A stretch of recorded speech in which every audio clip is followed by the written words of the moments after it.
Hello and welcome back to Gearhead Geeks, where in this video we're going to explore some of the tools that a home motorcycle mechanic might need, whether working in a shop like I've got or working in their garage. What are some of the necessary tools to work on your bike, or maybe do a restoration, or whatever you do with the motorcycle, helping your friends and whatever, which is the most fun for me, is helping my friends. So what we're going to do is we're going to go through the different types of tools that I think you should have. We're going to try not to be brand specific. I'll explain a little bit as we go along. So stay tuned and we'll go through some of this stuff. So what kind of sockets would you need as a motorcycle mechanic? As you can see, we've got a pretty good selection here. But what you really should have is a set of deep 6-point metrics if you're working on Japanese motorcycles or anything like that. And I have a set of 6-point American sockets also. Excuse me, those are 12-point metric. Here's my 6-point Americans.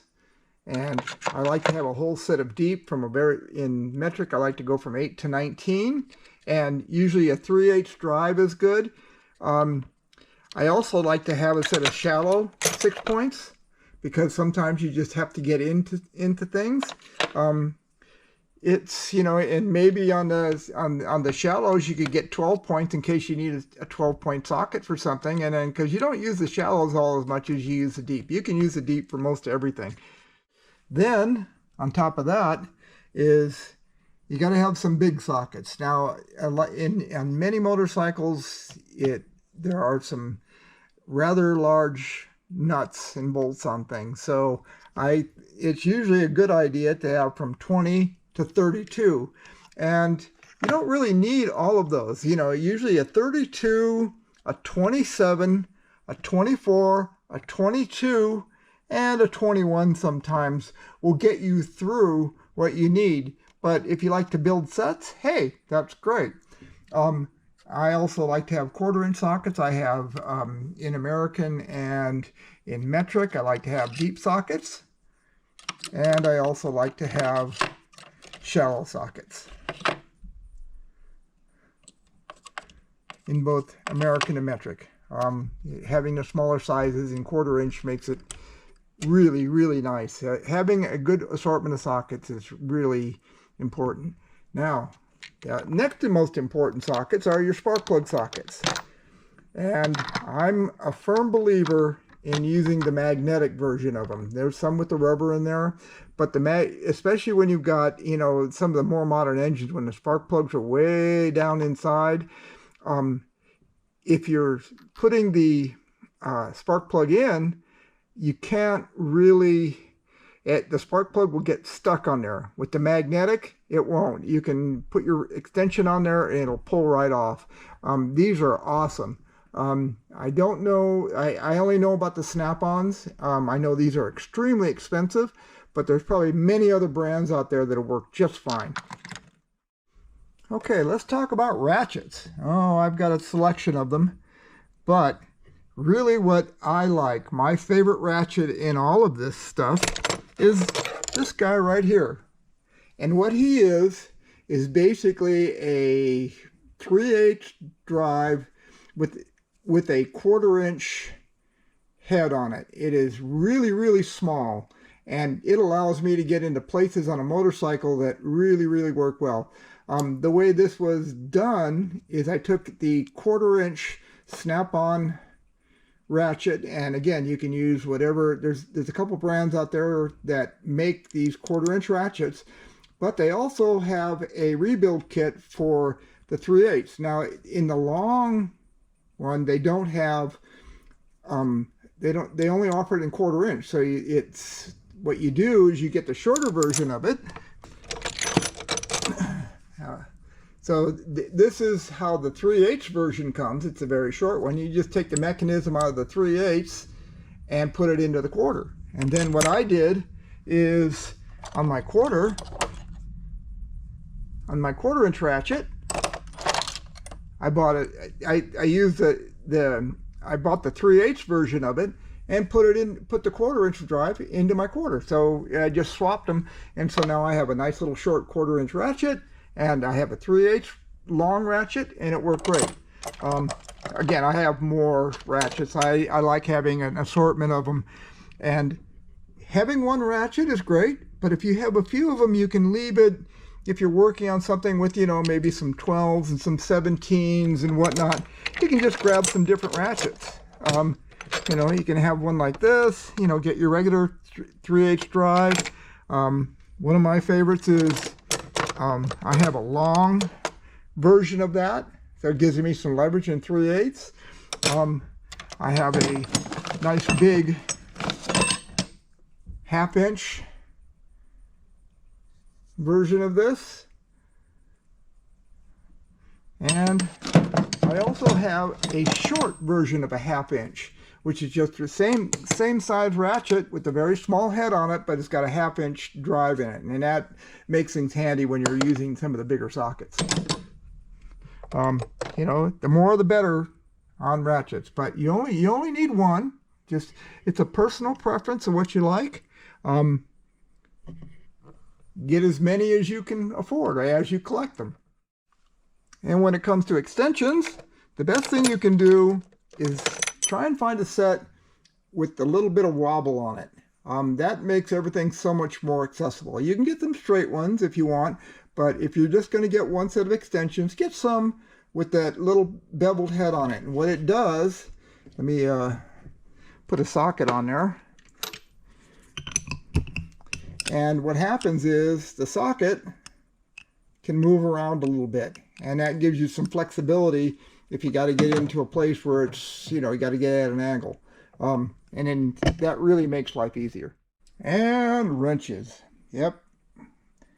It is always nice to have a good set of wrenches. I've got plenty of them, and we'll talk about what I have. I have a complete set of metric wrenches, everything from 5.5 millimeter all the way on up through 32, except I go from 27 and I jump over to 32 because I really never have come across where I need anything between there. I also have a set of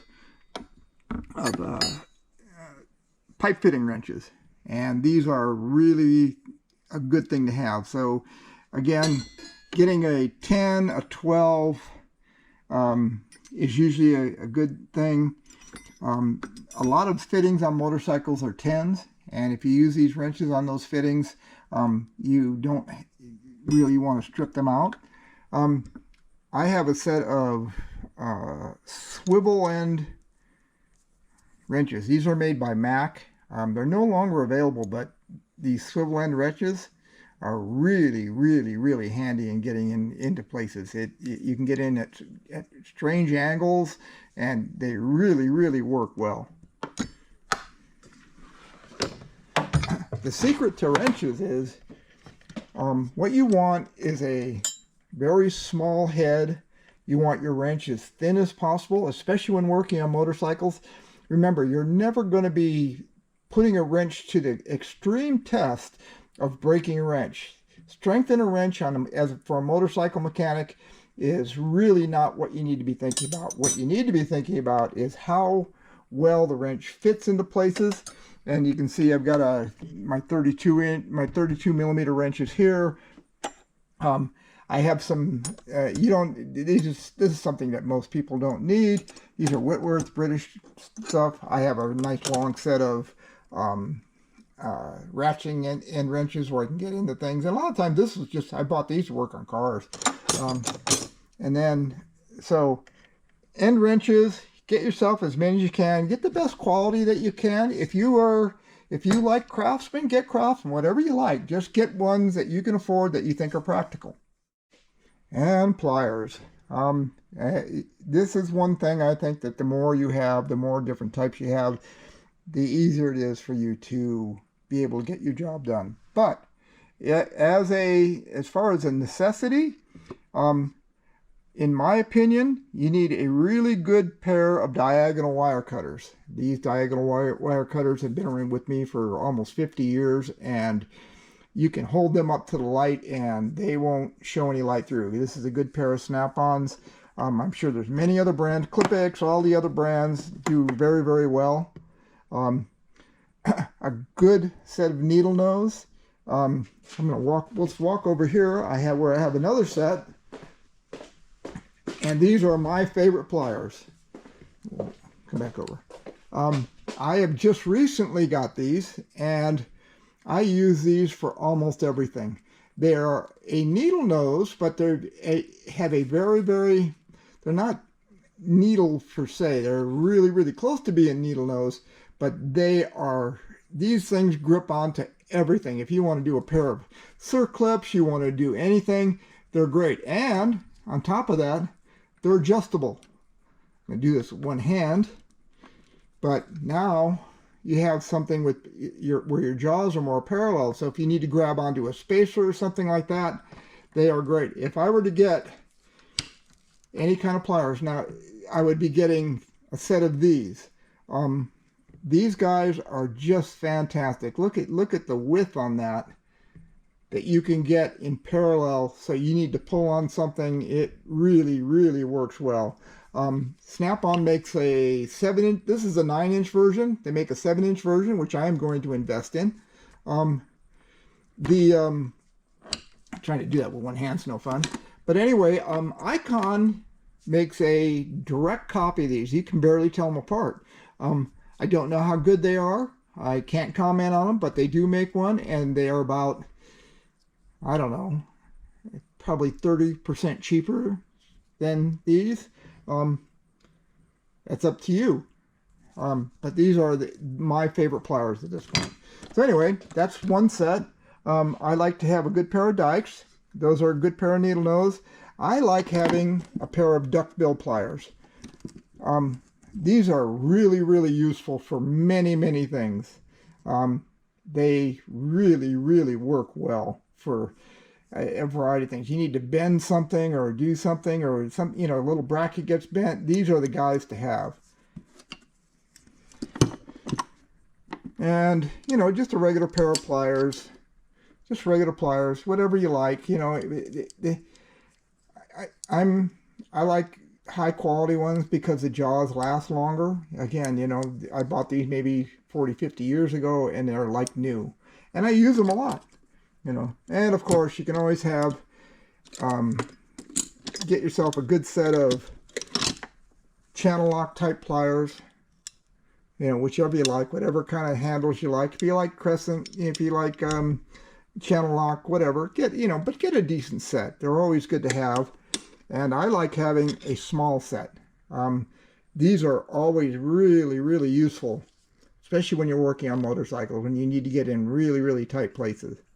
And of course, there's an assortment of wire strippers as you need them. I like to have one of these guys right here is always good to have. What's nice about these is they have screw cutters in them. So if you have smaller screws, you can cut screws with them.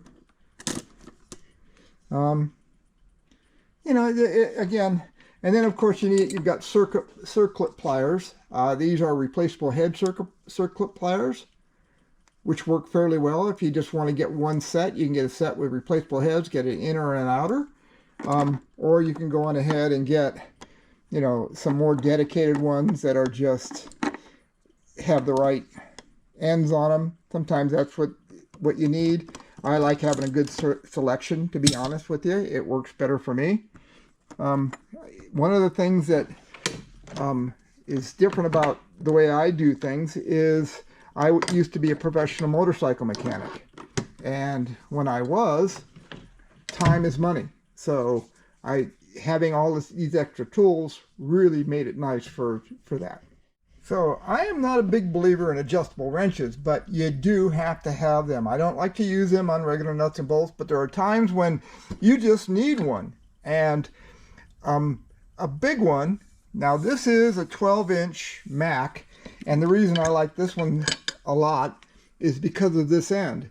I've used this end. It fits over levers that are bent, and I can bend things back with it, and that's usually what I use that for. And an adjustable wrench is really good for bending things back, whether bent brake pedals and things like that. When I really need to use it on nuts and bolts, so I like to use a little bit better quality one. That's also a 12-inch, and I just have an assortment of pretty much all of them.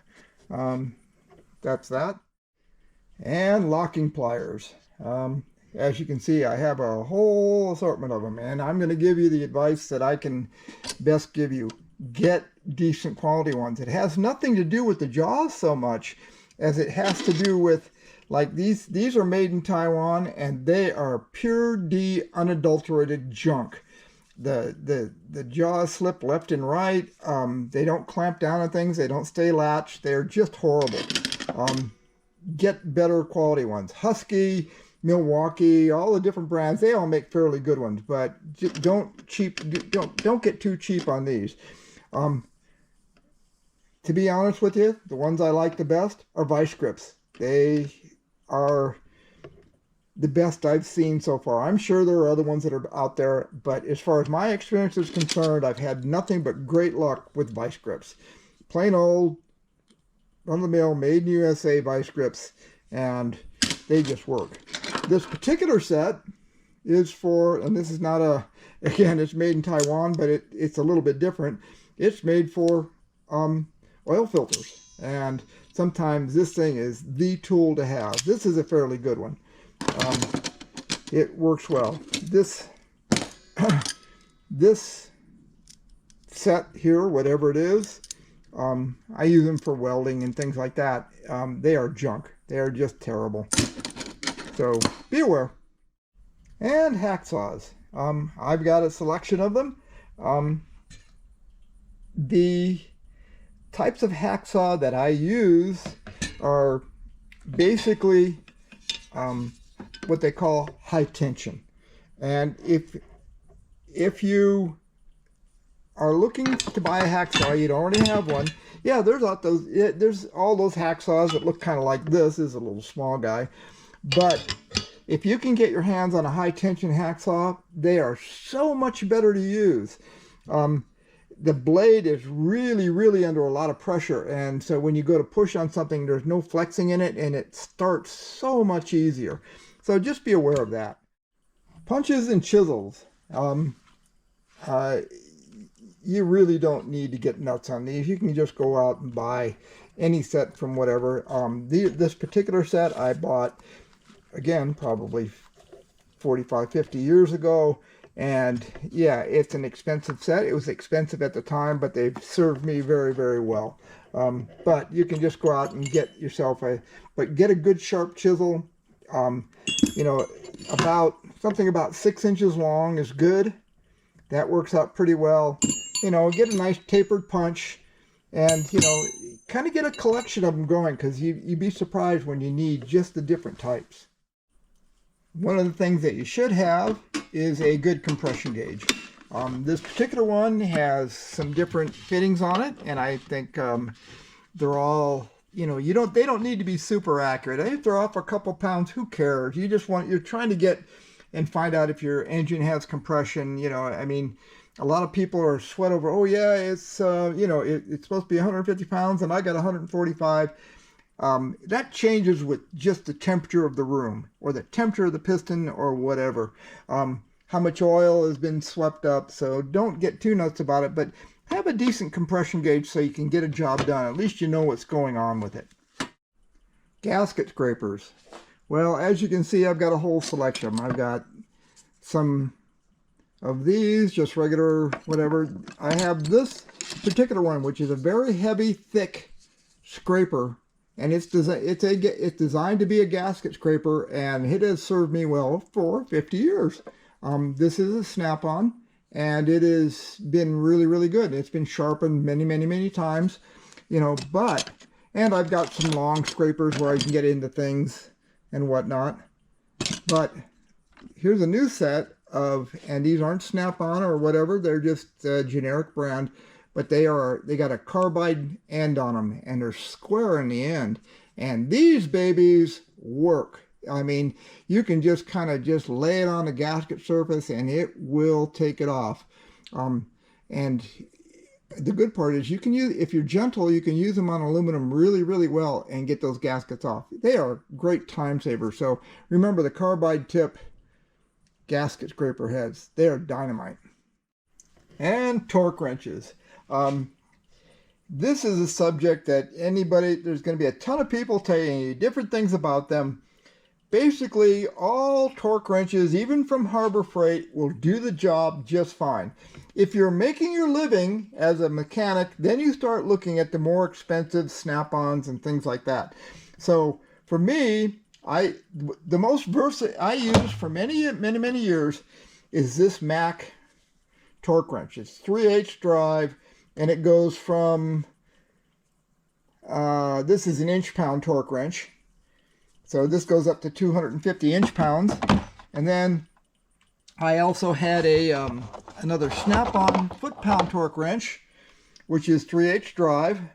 And I had sold it to a friend of mine because he was collecting old snap-on tools. So I sold it to him and I bought myself a new one.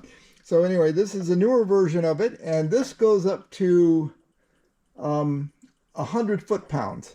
And this thing is a really, really good torque wrench. But you don't need to go be buying snap-on. They will, if you're just doing that, they will break the bank. This particular one is an electronic one from when they came out with them. It is an extremely good, easy to use torque wrench, and there are tons of nice torque wrenches out there that are electronic that'll do a great job. Snap-on does arguably make the best torque wrenches. And this is a little guy. He's still a 3/8 drive, but he's in inch-pounds, and I do use him quite frequently. He's really, really accurate. Torque wrenches are one of those things that, again, people will be talking about a lot. And to be quite honest with you, the best thing you can do if you're just a home mechanic and you're not making your living doing this, go out and buy yourself a 3/8 drive torque wrench that goes up to, hopefully get up to about 150, 200 pounds. Probably 150 would keep you more accurate, and get one with as many features on it. And you can get one that do angles, and those can be important sometimes, because sometimes you torque it down to a certain torque spec and then you've got to turn it a quarter turn. Well, some of these torque wrenches can detect how much you've turned, so you don't have to use some sort of gauge on it. So keep that in mind.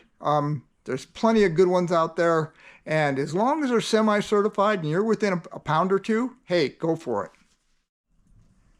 So let's talk about screwdrivers now. What do you need as a motorcycle mechanic? Well, to be honest with you, on the older bikes, your number 3 screwdriver is going to be your friend. The good part is that even though there's different types, the JIS and regular Phillips, like this snap-on, the differences between the JIS and the regular Phillips are so minimal that you cannot tell the difference. They're within tolerances. And so a good number 3 screwdriver, I've got a different one. I got a JS, which I'll show you, which is kind of cool. You can get that one. And the other one is a number 2. It's important that you realize the difference between number 1s and number 2s, and it will save you a lot of trouble in the strip screw department. A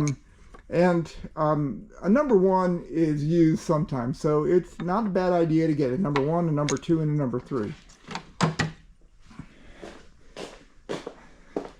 Then we have this guy here, and this is a Vessel Impacta, and this is a number 3 in this particular case. And what's nice about this, you use it as a regular screwdriver, but it also has an impact function on it. And you can take this and hit the end of it with a hammer, and it'll help you loosen up screws that are really, really stubborn. So this is a number 3, and they do a number 2 also. They might even make them in number 1s. I couldn't find one, but I found number 2 and number 3. That's really all I care about. And this has also got the impactor feature. It is really, these are really good screwdrivers, and they're both JIS. So if you're dealing with just, you know, regular Japanese bikes, the JIS screwdrivers are the ones to get. But you can use a good quality number 2 on both of them, or number 2 or number 3, whichever the right size screw is, and they work fairly well. You know, there was a long time we couldn't find any JISs.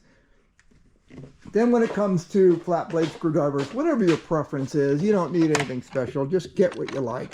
You know, I like these. You know, these are the big square drive ones because then I can get a wrench or something on it.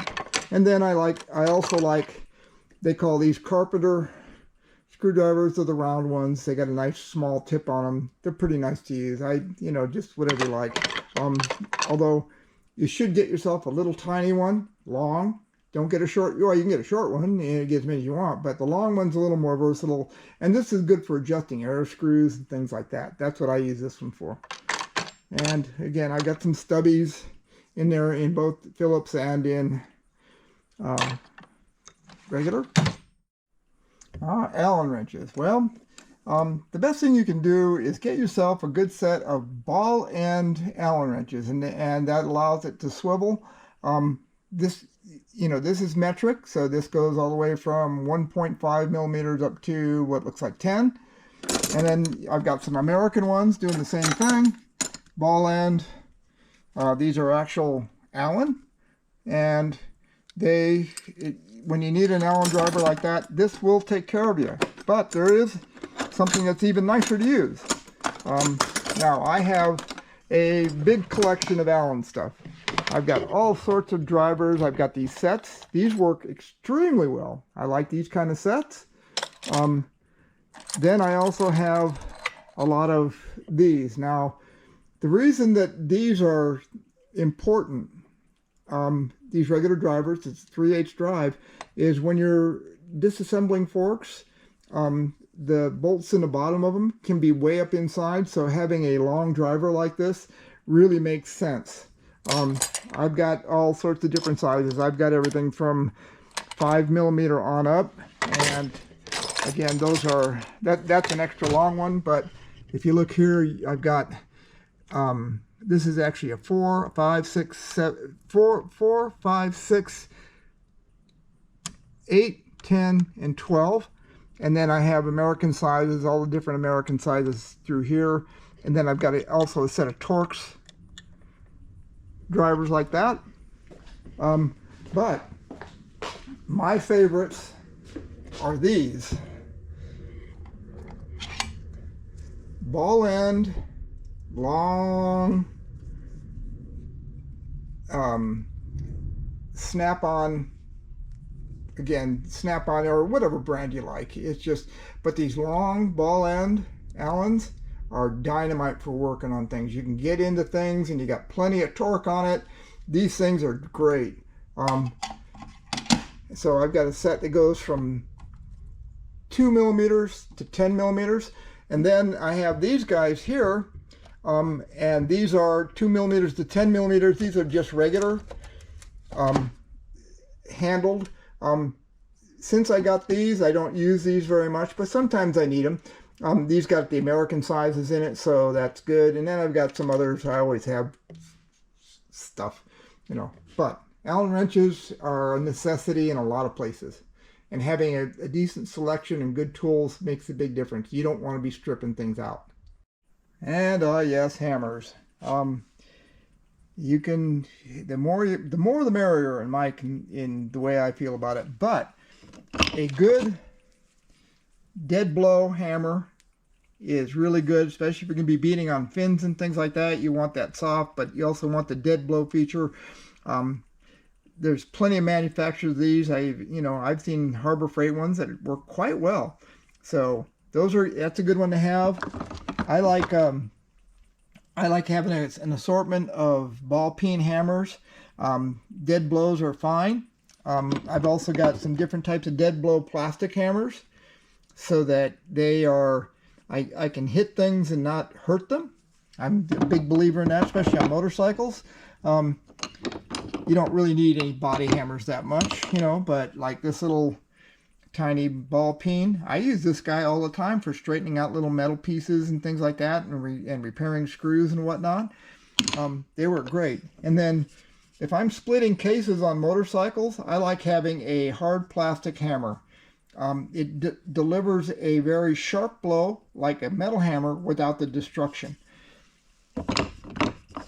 And we will go over here, and my go-to hammer is a dead blow ball peen. I've been using this thing since it came out. This is the very first one that Snap-on offered, and I bought it, and I have been just tickled to death with it since I bought it. It's a dead blow, and it is a great hammer. So a dead blow ball peen hammer is a good thing to have. So one thing to get is a good set of Vernier calipers. There's so many electronic ones out there that you can buy, and even the cheap ones are pretty accurate. I'll zero this guy out, and they just work. And you need these for measuring float levels and things like that, or just general measuring. They work great. There's all sorts of them. I have one hanging on my bench up here that I always have. I've got a very expensive set. Oops, I find them. And Mitsatoyo, and the Mitsatoyos are probably the best on the market, as far as I've seen. You know, but I have those, and when I really need, if I'm going to be doing, you know, measurements over and over and over again, or something like that, need to be super accurate, I'll pick these guys up. But I've got an old set of plain old non-electronic ones that I bought, again, 50 years ago. I'll do this in one hand. And these are Craftsman brand that I bought at Sears, again, 50 years ago. And you couldn't pry these out of my cold dead fingers. I love these things. And I still use them. And also a good set of picks are a good thing to have. In this case, I got a little pry bars and stuff like that. And I also have these little sharp guys that are just invaluable for digging seals and O-rings out of things. So pick up a good set of those. There's all sorts of them out there. I think the Snap-on ones are actually pretty reasonably priced, so there might be something to look at in that case. When it comes to meters, there's a lot of selection out there, you know, but you can get by. Harbor Freight has these inexpensive meters, and they work great. I've got a few sets of them. You know, when they would come on sale, I would buy another set and throw it in a toolbox or something like that. They work well. This is a Fluke, which is a relatively expensive deal, but a really good tool to have. And Harbor Freight sells them. It's called a Power Probe, and the Power Probe is a really, really good tool. And I'm not going to explain how it works at the moment. This is their Super Deluxe version of it. I wish I hadn't bought the Super Deluxe version because it isn't worth it. But the one that they sell at Harbor Freight is about the best combination of tool. It's made by Power Probe, and it's a brand name. And this thing is not only a meter, but it also can inject power. It can inject ground. It can, you know, it really, really works well. This particular one, I can actually look at pulses of things. It kind of acts like a half-baked oscilloscope. It's not bad, but it's, you know, that one that they sell at Harbor Freight, which is like the 100 version of it or whatever, is just great. And there are a couple cheap ones. I've got some, you know, bench type ones. And I got this off of, I think I might have got it from Temu or AliExpress, and they work well. This one here, it'll inject ground, it'll inject power. It's a good meter. It works well, and it was inexpensive. It's probably like 25 bucks or something. You know, I've got all sorts of different meters over time. I just use them for different things. This is a regular multimeter. It's got a pan on it, and it's, you know, for me to get in things. Another thing you should have is a good tire gauge. Buy a decent one, or do your best to buy a decent one. I've got this one, and I got an electronic one here that works pretty well. It's fairly accurate. I kind of did a little research and found one that people said were accurate and had found to be accurate, and the electronic ones are just fine. So get yourself a decent tire gauge, especially on, you know, on street bikes and in, you know, sport bikes. It's a good idea to have a good tire gauge, because it makes a difference. You say, oh, just a couple pounds. No, do the best you can to do what the factory says. And if you got to adjust for a couple pounds for a racetrack or something like that, you can adjust it. But have a good tire gauge. Taps and dies. Well, you know, there's a lot of ways to go. As you can see, I kind of have the big giant size setup here where I have, these are all American, these are all metric, and I also have this set here, which is also a thread chaser. This is not designed to cut threads. It is designed to repair them. If the threads are already there, you really need to be able to repair them. And this works well without taking a lot of material. Regular taps and dies, you can go chase at threads, but it has a tendency to cut, especially if there's get some dirt or something in there, or there's something like that. It'll cut too much. These work well. You can use them. You can be careful. They work great, but having a set like this is also works really, really well. I use these a lot, and they really have saved a lot of threads.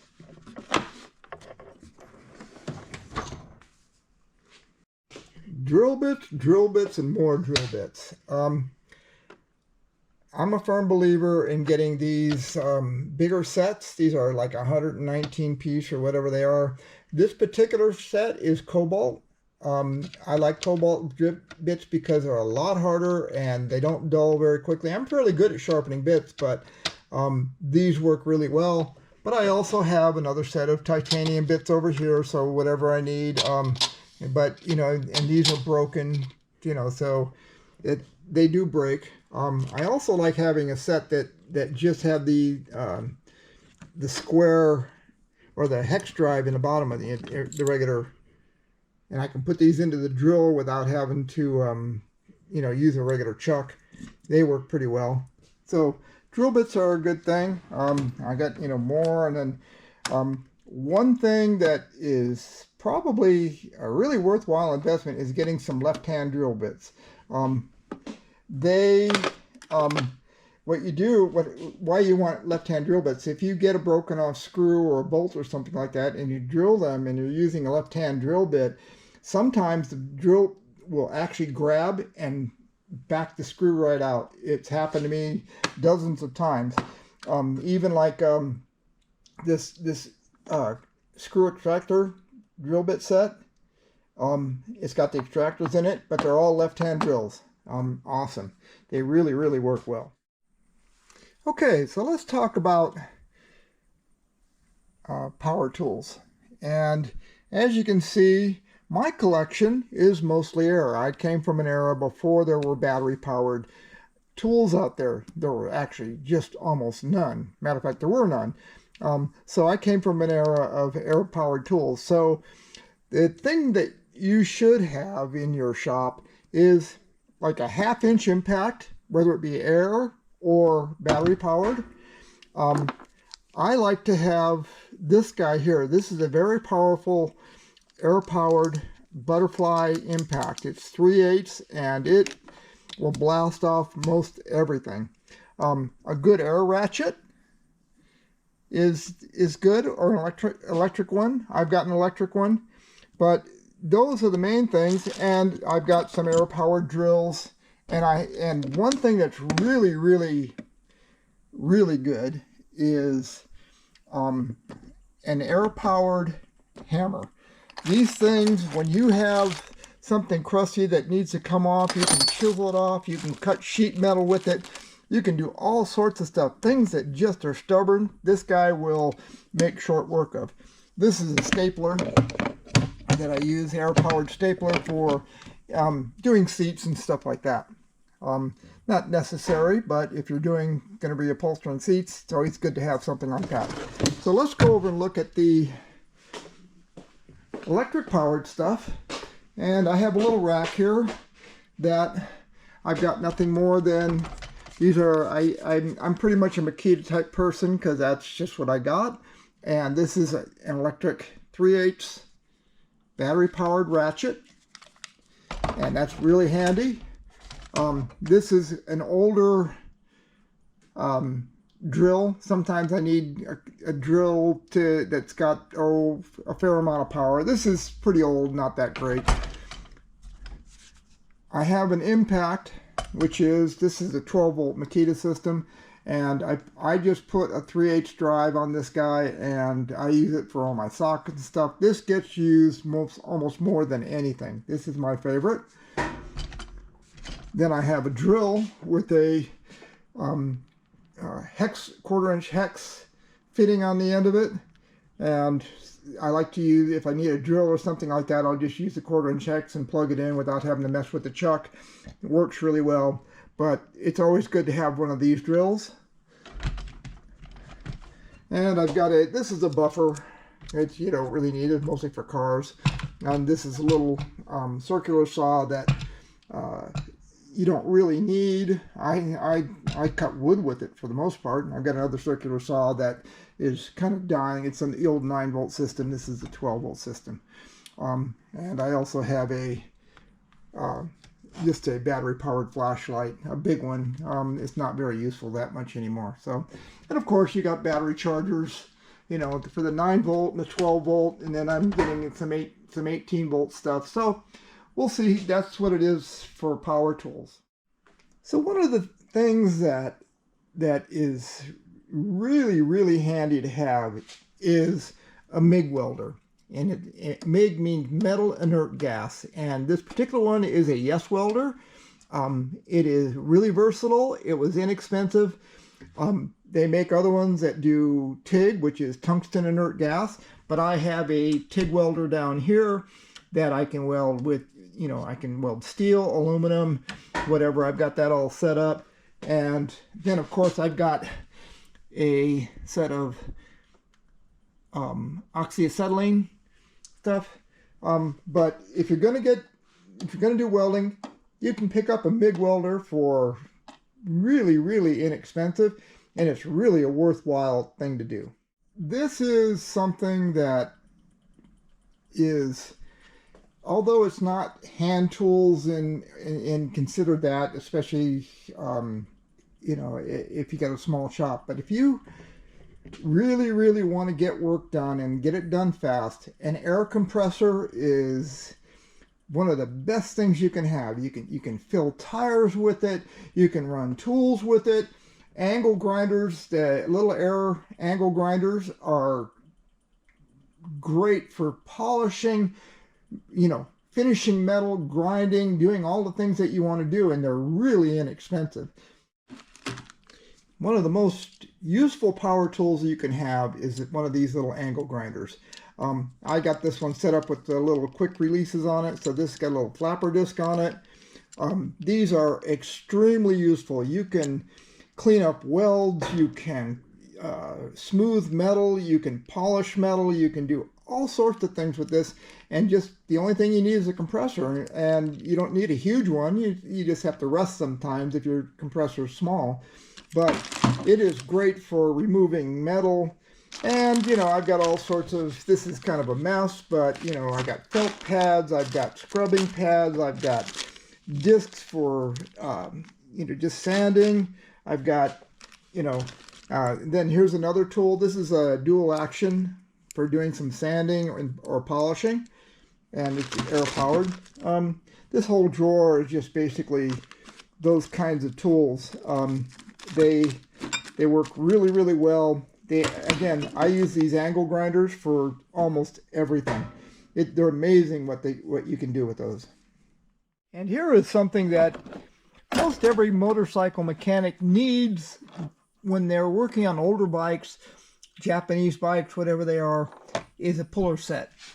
This particular puller set has pretty much everything I've worked on, as far as the Japanese bikes are concerned, and it even has pullers for like a Femsatronic and a Motoplat, and it has these guys which worked on a KZ400. It's a pretty complete set, and they make all sorts of these sets. You can get them on Amazon. You don't need to get the world's best one, but these work really, really well. So that's just a basic idea of what tools you might need in your toolbox to work on motorcycles. Yeah, I've got a lot of them, but you can say, well, I need a subset of that. There are good sets out there that you can get. You have to kind of buy enough to be able to cover the different types of motorcycles. If you're only working on your own bike, and you can then go on ahead and say, well, I need this and I need this and I need that, and you can make a list from there. But then the next motorcycle you buy, you have to do some more. So sometimes it's better to have a good set of something, and sometimes your friends just need help, and it's just good to have tools. Crappy tools can make a job really hard. Good tools can make a crappy job much, much better. So it's something to think about. So with all of that being said, get the tools that you feel are appropriate for what you need to do. When I say what tools, yeah, get your wrenches, get your sockets, get a ratchet, but the brand of tool is all up to you. Get what you need. Let's be practical. Why, oh yeah, you got to have a Snap-on, or you got to have a Mac, or you got to have a Craftsman. No, get what works for you. If it's convenient for you to go to Harbor Freight and shop around, more power to you. I've got tons of Harbor Freight tools. I've got tons of Craftsman tools. Doesn't mean I use them every day. I've got tons of Stanley tools. I've got all sorts of stuff. My truck is full of, I've got a whole Stanley set of this and that, and then I take it somewhere and it's missing something. And when I say missing something, it doesn't have something that I need, and then I'm irritated about it. But hey, it doesn't really matter. Sometimes just getting a whole set of something, it's got wrenches in it and sockets and ratchets. That's a great start. Get something that you can afford. So anyway, thanks for watching, and we will see you next time here on Gearhead Geeks. And don't forget to subscribe and like. And again, we will see you next time.